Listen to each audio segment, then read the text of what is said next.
different era and field, but was called by God. The question is, would Moses answer the call?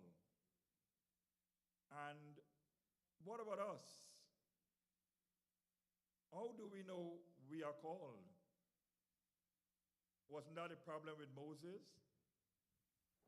He was grappling, and we're going to come to those 4 or 5 questions.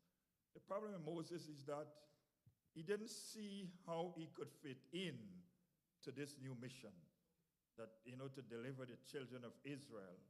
And by the way, I'm a different kind of teacher. I'm not going to go by day. I'm going to extrapolate, move around, get it right, get the points out, the key points, right? That was the issue. The issue was the court. It says, would he answer the call regardless of the radical new change in his life that this call would bring about? At first, he was not very receptive of it. And so I laid out a couple of points why I think he may not have been receptive, but then this is a collectivity. What do you guys think? Why do you think he was so reluctant in the first case to accept the call? Yes. Where's the blue mic? Yeah, the blue mic is good, man. I think he was reluctant because he knew his own faults. I mean, and I think times I don't want to do something because I know how I am. Not saying that I can't do it. I just know I don't want to do it. Yeah, so you think sometimes it is your own shortcomings that puts a limit? On myself. On yourself, that's what I mean. Yes. Yes, so my brother is saying, sometimes your own shortcomings becomes the basis for your reluctance to accept. What about you, Brother McGregor?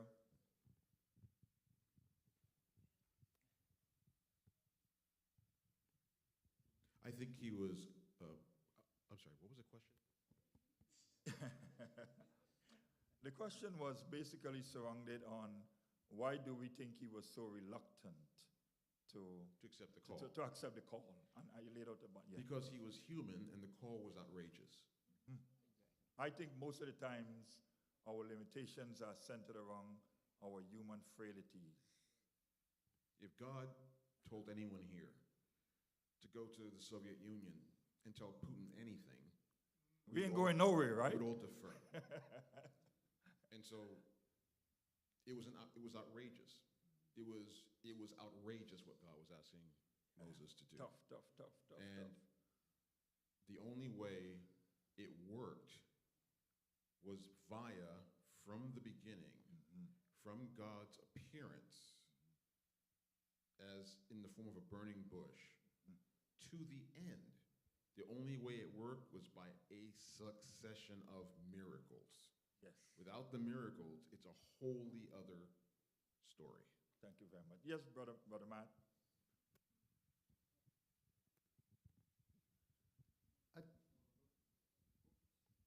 I would look at it on the other side. Yes, sir. From Ellen White and the Spirit of Prophecy. While Moses was over there, he wrote Genesis and Job. Yeah. So he knew that God could do anything. And as someone has already said, he knew Putin equaled Pharaoh. Yes, he knew that. He knew that. He knew that quite well. That he grew up in that era. He grew up with, and he knew that if you're asking me to go to Pharaoh, that's a very difficult task because I know the Pharaoh as well. Yes, Sister Cooper, and then we have my brother at the back. Also, I think some of the limitation that Moses felt that he had was also because he knew other people. He knew Pharaoh. He knew the Egyptian. He go, no. He could not measure. You could measure what's going on. I know those men. I know that culture. I came from out of it. And I can't do that. I can't even begin to do that. I think it's the brother at the back, Sister Therese, and then I'm going to move on. First, I got to say, you represent the lesson started at where Moses wasn't just an ordinary person. Moses was a type. To say first, Moses was a type. You know, and again, Moses was scared to go back into Egypt because of the people was there want to kill him before he leave there. He run away from Egypt. Yeah? And he was going, but God convinced him that most of all the people who was about want to kill him, they all died.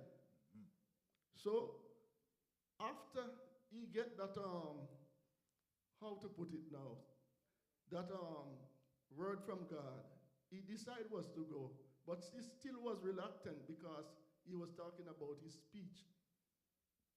But God still was giving his brother Aaron to be his mouthpiece.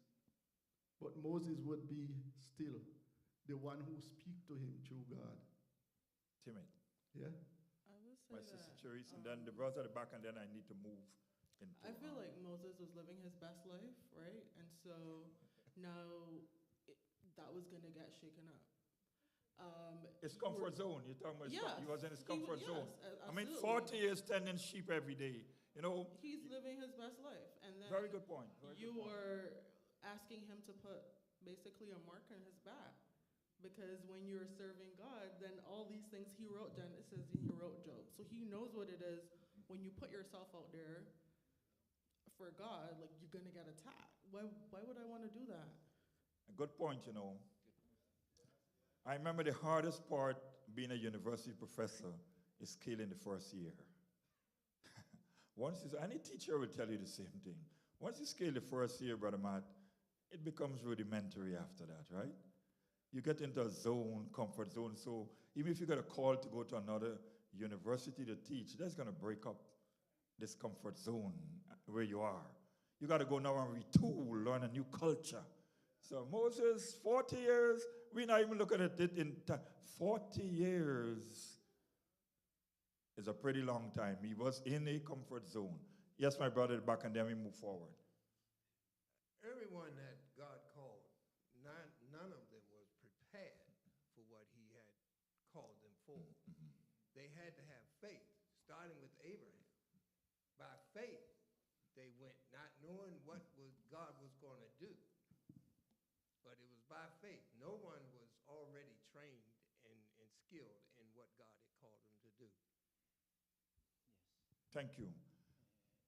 I want us, so we have already segued into the burning bush. We're talking about all of that. What's the significance of the burning bush? Brother Matt, your teacher, we're just going to move into the, what about the burning bush? Why is this burning bush experience so significant? You could answer, Brother Matt, if you want to. We've already said that Moses was a highly educated man. He knew some science.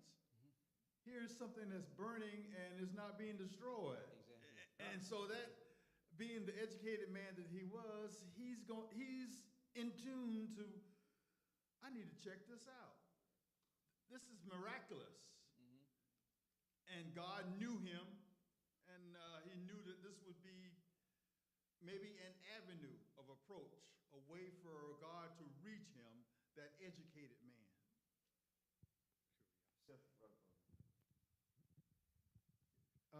God needed to get Moses' attention. The same way with us. He reaches all of us in a different way, a certain way to reach each person. But I think one of the main points is that God came to Moses. Moses didn't go to God. Right. You know, and so, God always comes to us before we even think about going to him. Right. Yeah, all right. Thank you. But let me ask the question. Why do I need to be prepared 80 years for a position? Isn't 80 years a pretty long time? Some of us got out of college and we want to be managers the next day. We think we've acquired all the skills.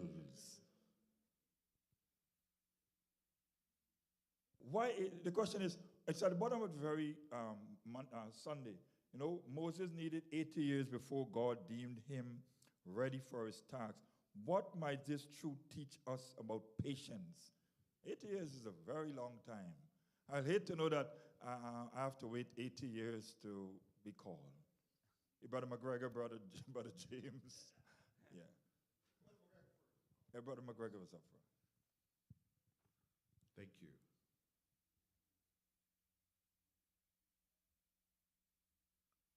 Moses needed the time to become wise. He needed the 80 years to become wise. God could have called him when he was 40, when he was killing Egyptians. He would have never survived the trip to the promised land, and neither would the Israelites. Moses wasn't ready yet. He didn't have the temperament. He didn't have the trust in God. He had to spend 40 years in the wilderness with dumb animals, being softened up, trained, and becoming patient in order to do this great task. And he had to become humble.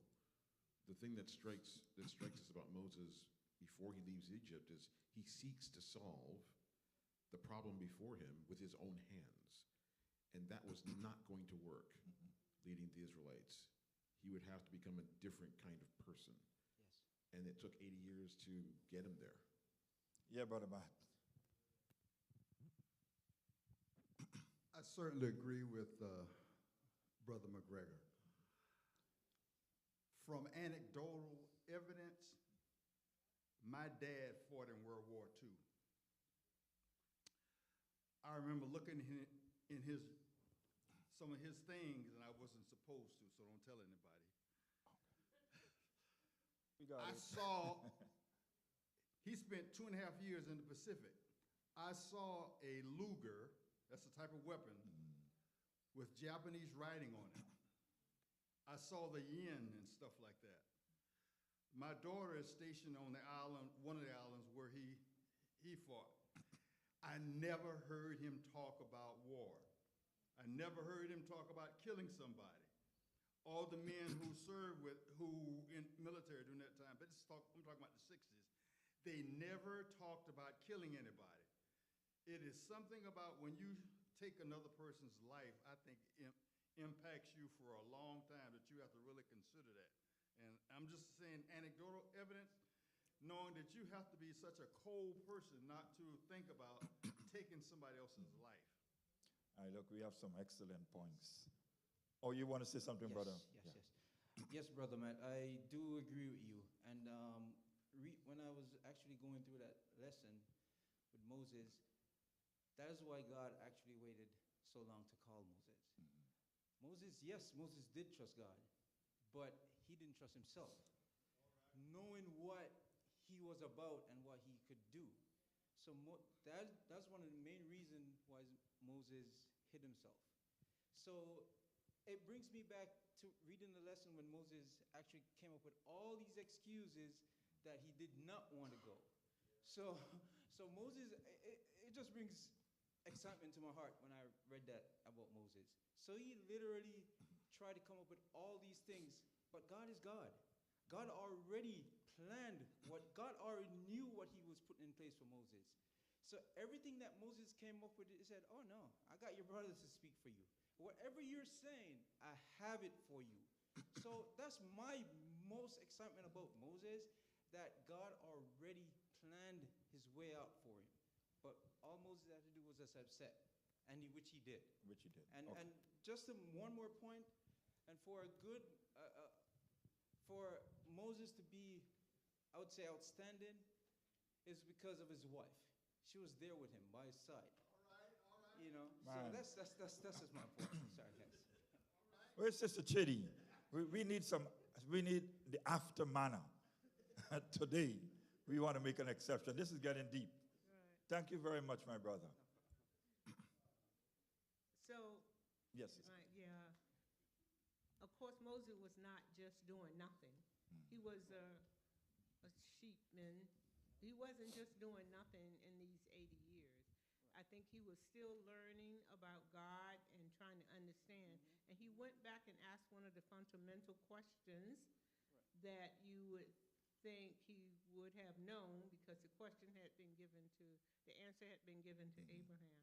And he wanted to know about this I am God. And I think that's what he was learning in his own way of doing things. He was learning. That was one of the first questions he asked. Who are you? Who is this I am God? Who is this person? Yep. Thank you very much. Let me wrap up this Sundays. Um, some great responses about what does this lesson teach us about patience. Do you guys think that there's any similarity between Moses tending to the animals? Because I like the point you made, and David. Yeah, I tell you what, anyone here grew up as a farmer, rearing animals, or so, anyone? I did. So we reared goats by the hundreds. So if you think it's easy, there are times when I got so impatient. I could understand when Moses, these goats will do all kinds of, you can't control these guys easily. But they will go into people's yard, eat out their gardens. Then you have to be, it takes a whole lot to lead animals. Without patience, that's what I'm dealing about. It takes a whole lot of patience to deal with those animals. They send you off the hook most of the times. Yeah, it's not an easy experience, so I understand firsthand what it is like to deal with these animals. It's not that easy. Right. You think it's difficult leading people. Yeah, try leading the animals, then you find there's a different experience. Every day, the religious you would do, you would just open the pens and they will walk out. But every day you had a new experience. Yeah, it's just different. Yes, my dear sister. And I think you have to have faith. You have to have strong faith. Mm-hmm. So Moses, maybe depending on God, I know that God will lead him through, but he have a fear and he have this strong faith. Mm-hmm. So in anything what we are doing, we have to just have the faith in God. And where does this faith come from? I'm going to move on to choose a lesson. God. Where does the faith come from? From God. Where does the faith come from? Because we're looking at Moses, 40 years in Pharaoh's palace, 40 years in the wilderness. Where does the faith come from? He ran when he killed those guys. Why didn't he stick around and fight it through? He ran. I just want to say one more thing about Moses' reticence, and I guess it's been hinted here, but no one's said it directly. Moses was old. Well, I'm talking about the 80 years. He was old. Yeah. And he never says, I don't think he says to God, I'm old, but it's implied. It's part of the text. Yeah. And this is that's retirement age, Brother McGregor. 80 is old, and even in the life of a person who Yeah. ultimately lived to be 120, he was old. Significant. I think so. I think so too. And I think that was, as Sister Shireen said earlier, like he was in a place where like I've got a comfort zone. I've got a groove going here. Yeah, I don't need to upset it. Thank you, guys. You realize I'm just following the lesson, moving along, getting the level of participation, right? Let's move on to. I also like the term when about.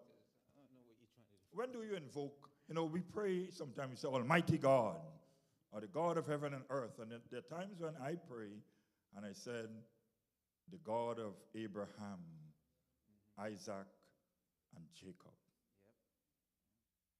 What does that mean? Because I'm going to segue into another day. What does that? What it is in the name? What is it in the name? It shows track record, you say, continuity. What else? What's in the name?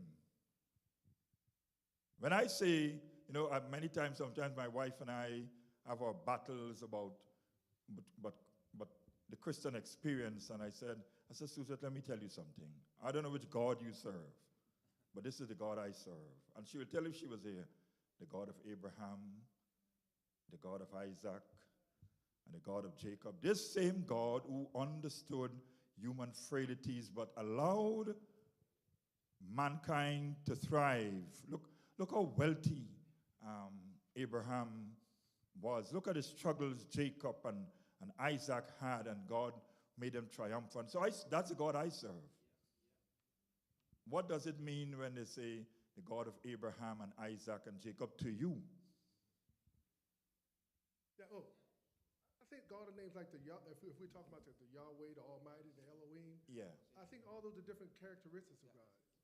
Because God shows his nature to us in different ways. Exactly. Like the way he showed himself to Jacob, it is not the same way he's showing himself to Moses, because the task is different. Right. So yeah, I Yeah. think they're different characteristics. Yeah. Let's get into Monday. I don't want to. The angel of the Lord, right? The term angel, the court says, means messenger, right? The angel appeared to Moses in the flames of fire from within the bush. It was the Lord himself speaking to Moses from within.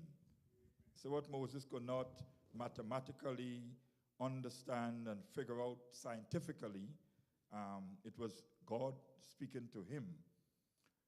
But why is the angel here noted as a messenger? Anyone?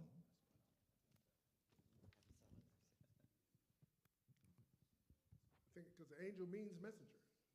Because it means messenger. But why so let me reframe it and put it a different way.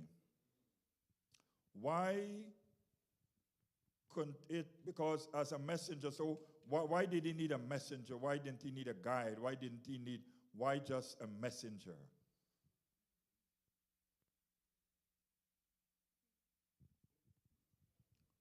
Because if you ask me to go into that battle, it's as much as you come and say, hey, Brother Simon, we want you to go down into southern East Africa, if there's any place like that.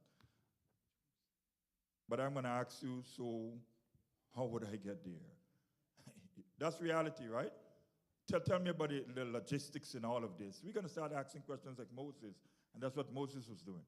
I think when God was talking to Moses, as he said, he's the God of Abraham, Isaac, and Jacob. And if you go back and look at their stories, God also spoke to them through an angel. So perhaps this was a way that God Moses could communicated. best understand what God was really talking to him. When he raised the knife to slaughter his son, the angel of the Lord was there, and he spoke to him then. And so I think it was a way that he could relate through the years, through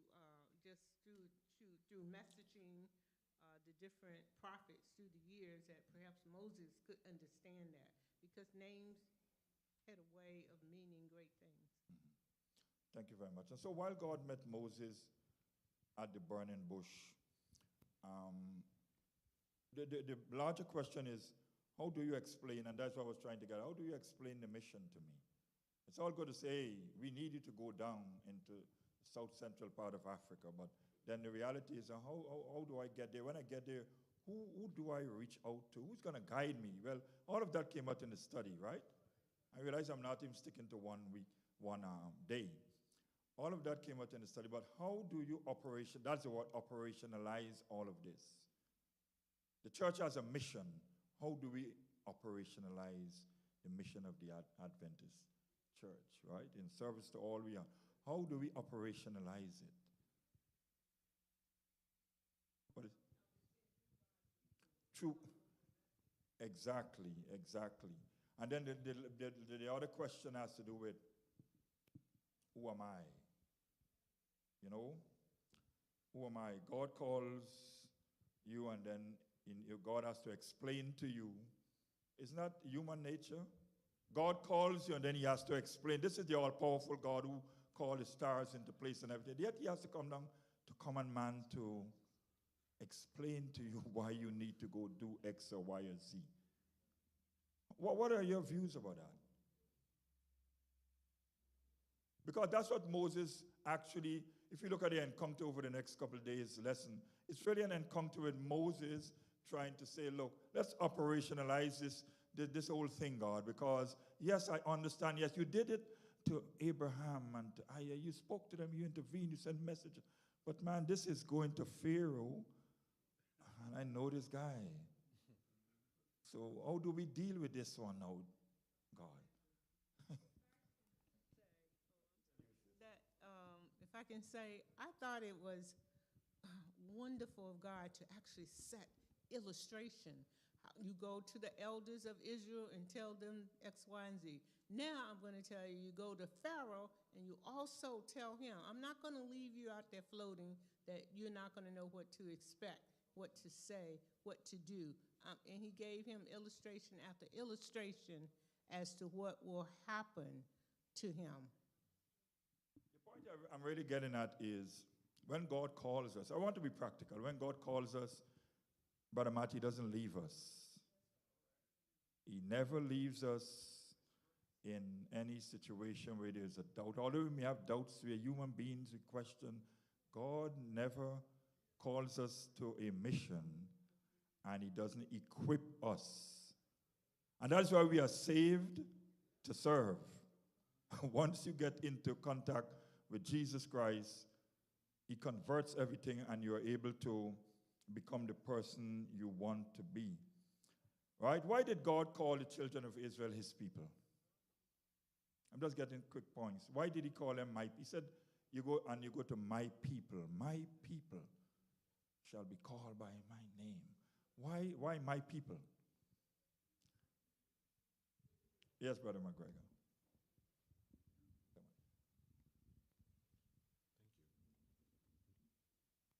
The Israelites were the group through which God would work out his plan, and particularly the salvation of the world. In the span of human beings that would exist on earth, they were the chattel. They were the extension of his hand, if you will. They were the ones who were going to birth the prophets, who were going to carry forth the law, and through whom Christ would be born. And so they were, in a certain sense, if we can, think of this in terms of God's condescension, they were an extension of himself. Of his character and himself. Thank you very much. And that is so important. And that is why, because he was that extension of them, that's why you heard their cries.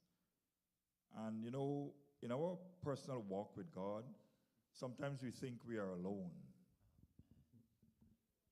I don't know about you, but if I was called like Moses, I would have been locked away for days in that room figuring things out. You just give me a basic mission to do, and my wife would tell you, I go lock away in a room and I'm figuring things out. Don't bother me, I need to figure things out, It's human. Yes. It's human for us to do that. But when you're called to go on a mission like the one that Moses was called upon, right? It requires a level of humility that we saw coming out in the life of Moses and his. I'm going to come today and come to him and these excuses shortly. There are times when we have to humbly accept the will of God and move on, right? Humility matters in our Christian experience, in our walk with God. And in the very Monday, they spoke about why is humility and a sense of our own unworthiness so important for anyone who seeks to follow the Lord and do anything for him. Humility. And I think God brought Moses to a state where he became humble enough to take on this mission. Sometimes we wonder why is it we are not called to greater service. I think it's all timing. God knows the end from the beginning, right? He knows who you are. He pretty much knows that this may not be the right time, but this was Moses' time. Brother McGregor said 80 years, an older guy. Is there, we try to retire people early. After 20 years in the military, and I joined there at 18, I think I'm good to go after then, right? Yeah, we tend to. But what you're learning is that, and so don't disrespect the older folks in church. There is some amount of experience that goes with those gray hairs. I mean, all of mine is gone. But there's some amount of experience that goes with our age. I think I did touch on choose this lesson, but I want to get down a little bit more into it. In what ways is your own life, in what ways in your own life have you experienced the closeness and intimacy with Yahweh that he seeks to have with all those who surrender to him? How do we reconcile that? How do we explain the closest? Is there a time in your life when you were brought close to God? And what was the circumstance? Was it when I was lying on the hospital bed and the only thing I could see is the ceiling? And if I look through the window, I may see a couple flights passing in the night, To understand what God wants in our life. What is that personal encounter, right? And why is it is important to understand the nature of God and how he works, right? I can't wait to get to, I think it's Wednesday's lesson. Yes, it's Wednesday's lesson about the excuses. But I'm setting up a tone for us to get to those excuses on Wednesday. Yes, Brother McGregor.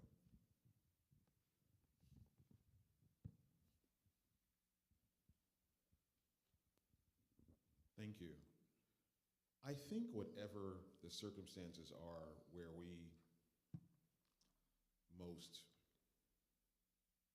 understand God in this way, understand his care for us or his oversight, whatever it is for any of us, I think what would probably tie together all of our circumstances is that it most comes when we are low, when life has, for whatever reason, put us in a position of relative powerlessness, where we realize that the way I normally go about and get into or out of situations are not available to me. I can't get out of this on my own. I'm in a state of arrest.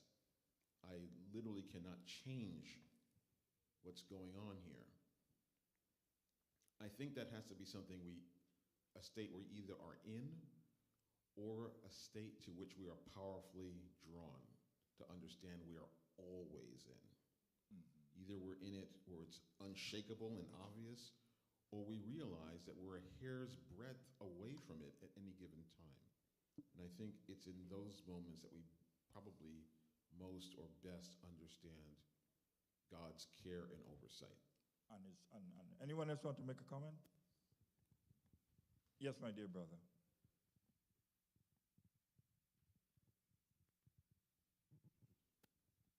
Yeah, first I want to say, God is the one who knows everything.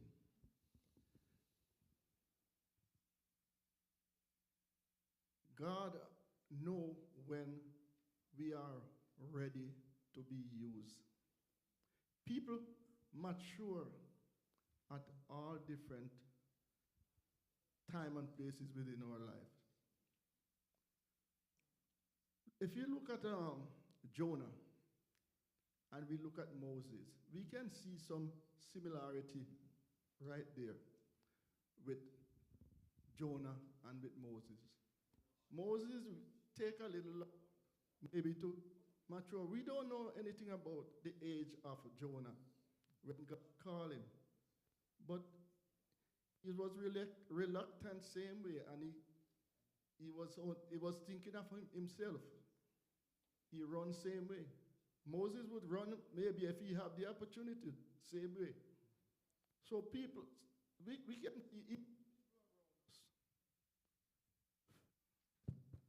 even people around us today, we can always look and see some people mature at different ages in their life. And God always knows when we are ready to be used. And I agree with you, my brother. I agree with you. God knows the right time. And that is why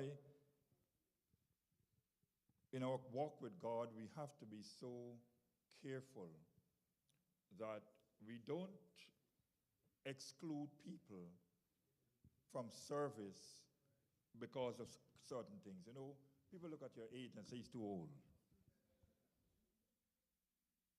She's obese, she wouldn't be able to do X. He's this, he wouldn't be able to do Y. We start excluding people, period, to serve. When God is not exclusionary, and I want to come to that on Thursday lesson when we talk about circumcision. He's not. He's inclusive. And God knows and understands everything. And so we can understand why Moses was making all these excuses. Because when he looked upon himself, he said, man, I'm 80 years old. What can I go tell the people in Egypt when I killed people over there? You know, you're asking me to go back to a place where I slaughtered people, man. Exactly. You know? Yeah, that's what you're asking me to do. Go back to your own town where you grew up. You know how difficult it is for me to go and preach in a little village. In fact, I have to go preach there in November, where I grew up. Not difficult it is. Everyone knows you. Oh, that's Terry. He used to steal. Or he did this. You follow what I'm saying, Brother Matt? They know everything about you. But you got to go out there. God is putting Moses back in a situation that he ran from. Remember last week I was telling you guys, you got to take responsibility at some point in time. God is putting him back. And so he made all these and God said, look, let me tell you something. I stop making excuses now. I've listened to you. You know, time is up. This is it. When you go down there, let him know that I reveal myself unto you. Let him know that, right? Let the people know in your hometown that you met Jesus Christ. I'm a different person now. Different person, right? So then there was this issue, the miracle with his staff turning into a snake, and then he picked it up back. God said, throw the staff there. It became a snake. He said, just pick it up by the tail, back into a stick. God was showing his power, right? He said, take your hands and put it across your bosom. Became leprous. I have a question. Let me finish this point, and yeah, I take it. Yeah. And his hand became leprous, and God started to reveal himself to Moses and said, look, I am the great I am, and that's what I want you to go and let the people know, that the God of Abraham and Isaac and Jacob has sent you, right? And then, he was like, who am I? And we can go through them on Wednesday's lesson before I come to you, Sister Therese. And now, what if they don't believe me, you know? And he started asking all these questions. Then he go and he said, man, you know something? I'm not eloquent. Not eloquent. God said, I'm going to give you a spokesman. But you're going.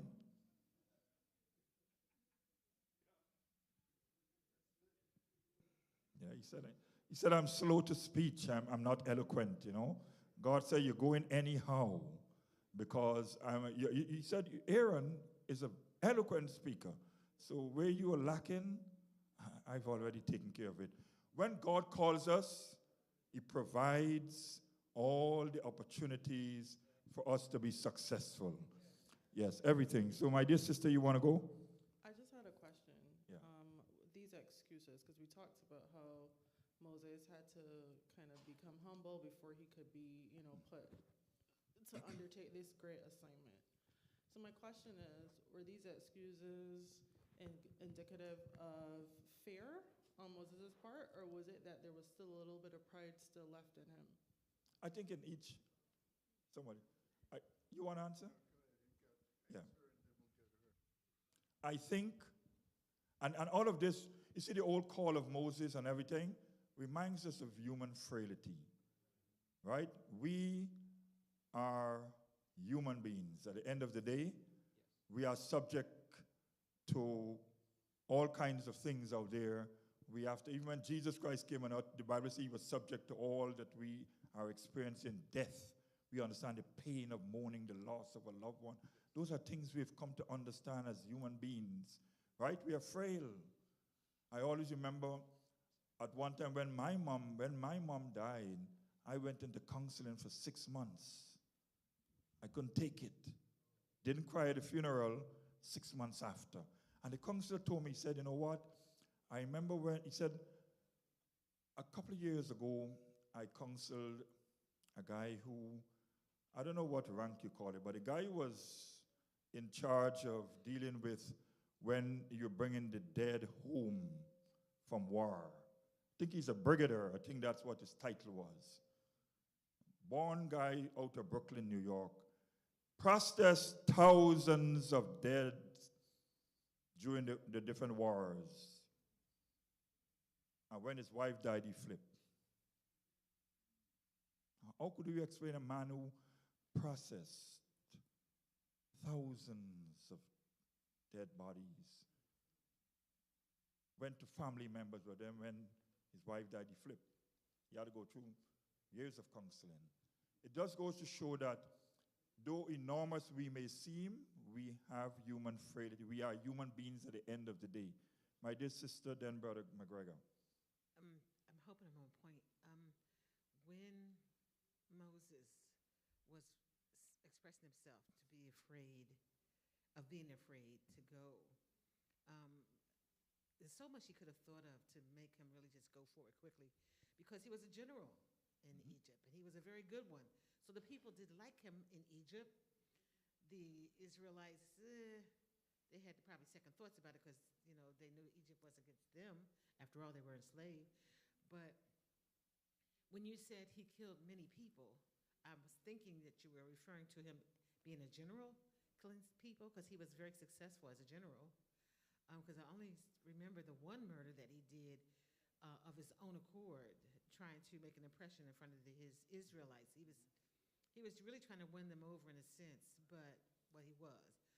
But his human frailty, like you say, was kicking in.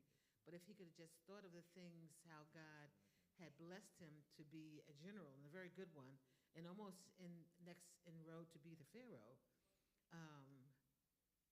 I don't know what happened, to tell the truth, and I'm hoping that I get a better understanding of that.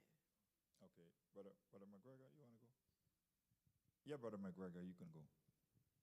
Before I address Sister Smith's question, God never said to Moses, yes, you're going. He never told him he was going to go. He set up a set of circumstances that would bring Moses into his trust and make him understand that it was something he should do. But I don't know if there's any place in the Bible where God tells someone, yes, you must do this. That said, pride and fear are covalent. They're flip sides of the same coin. People who are prideful are fearful, and people who are fearful are often proud. So I can see it both ways, that he was expressing his pride and his fear. Thank you very much. At the end of it all, the very quote down at the bottom, it says, then Moses delivered the fifth and final plea and directly asked, "O Lord, please send someone else.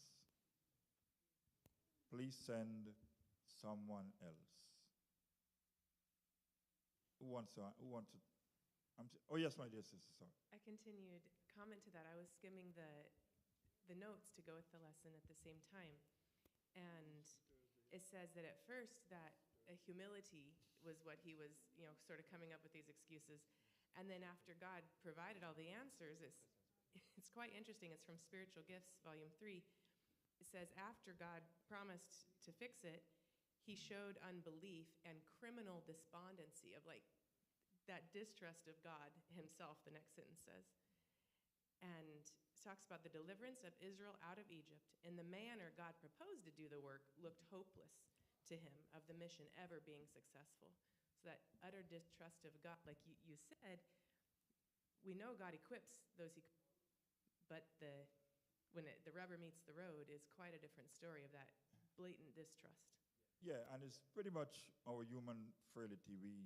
That's who we are, human nature, right? I think I'm not a psychologist, if there are psychologists amongst us human, but pretty much it's a human nature. That's what we do. Remember last week I was saying, whether you're Israelite or you're Philistine, you are the same behavior pattern anyhow.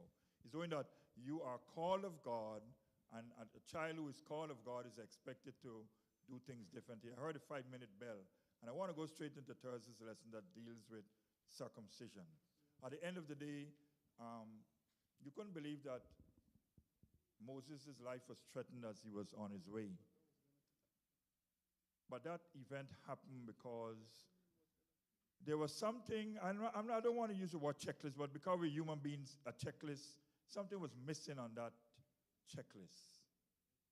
After all that Moses would have gone through in his encounter with, something was missing. What? His son,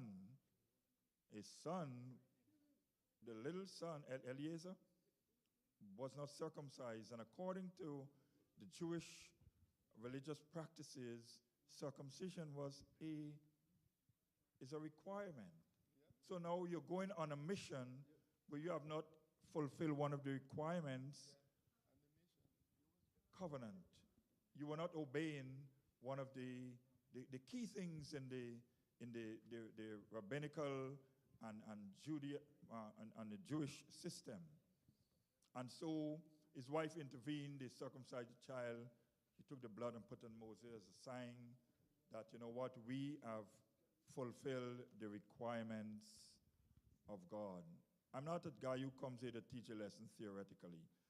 What significance does this lesson have for us when it comes to circumcision and our readiness to take on greater roles to God? I mean, we don't literally circumcise the males anymore for religious practices, probably for health reasons. But we talk about circumcision of the heart, Sister Lucy. Our hearts has to be broken and circumcised so that we can hear the voice of God and listen to the voice. I don't know how you interpret what I interpret in the Bible, but you realize, Brother McGregor, there's a kick in Moses after the circumcision. There was a kick in his steps. Read the Bible where there was a kick in his steps after the... Brother James, you're laughing. Right? There was a kick in his step. The whole thing changed. All this, send someone else, whatever it is. Once the circumcision was done, there was a kick in Moses' step. Right? He went forward as a different person. And so I want to close on this topic. I think I have another minute or so. Does anyone want to share any closing thought about the circumcision? Yes. Not really so much about the circumcision, but I would just find it amazing. And you said his young child, and it was the second son opposed to the first son. You didn't hear this conversation went on with the first son. He had been circumcised, but the younger child, he was not circumcised. And I just find it with his wife, to me, it conveyed a sense of, she was very angry at that, and it was hard for me to tell whether she was angry at Moses for not doing it or angry at God for forcing, I mean, I don't want to use the word forcing so strongly, but forcing them to do it. You know. I want to make a last statement. Delayed disobedience. Delayed obedience is disobedience, yeah? There comes a time when you have to acknowledge that we are here to serve and we are here to obey the voice of God in our Christian experience. And obedience matters. So at the end of the day, they have to fulfill that